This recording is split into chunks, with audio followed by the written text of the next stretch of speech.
अस्सलाम वालेकुम नाजरीन, आप देख रहे हैं तस्नीम टीवी और मैं हूं आपके साथ जावेद खान। चलिए रुक करते हैं इस वक्त की बड़ी खबर की ओर।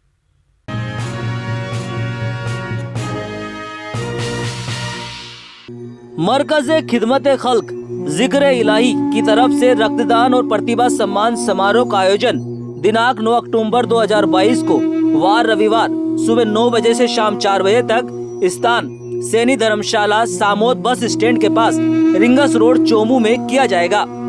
इस मौके पर मेहमान खुसूसी निशाद हुसैन साहिबा, राष्ट्रीय अध्यक्ष नेशनल मुस्लिम वेलफेयर सोसाइटी और सामाजिक कार्यकर्ता सैयद साहिब हसन साहब, वरिष्ठ अधिवक्ता राजस्थान हाई कोर्ट सदस्य, राजस्थान वक्फ बोर्ड पूर्व अध्यक्ष बार काउंसिलिंग ऑफ राजस्थान पूजा छाबड़ा साहिबा, राष्ट्रीय अध्यक्ष शराबबंदी आंदोलन और सामाजिक कार्यकर्ता नईमुद्दीन अकील साहब, अधिवक्ता और संयोजक AILC राजस्थान, अतीक अहमद साहब, प्रदेश महासचिव राजस्थान अधिकारी कर्मचारी माइनॉरिटी एसोसिएशन राकमा, फूल मोहम्मद साहब, retired ASP Rajasthan police, Mohammad Yunus Mansuri ji, राष्ट्रीय अध्यक्ष राष्ट्रीय मंसूरी समाज, डॉक्टर MR गोरी साहब, सामाजिक कार्यकर्ता।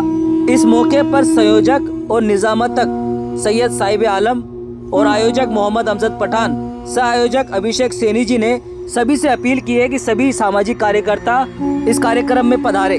तो फिलहाल इस बड़ी खबर में सिर्फ इतना ही। दूसरी बड़ी खबरों के लिए आप देखते रहिए तस्नीम टीवी और मुझे दीजिए इजाजत। तब तक के लिए अल्लाह हाफिज।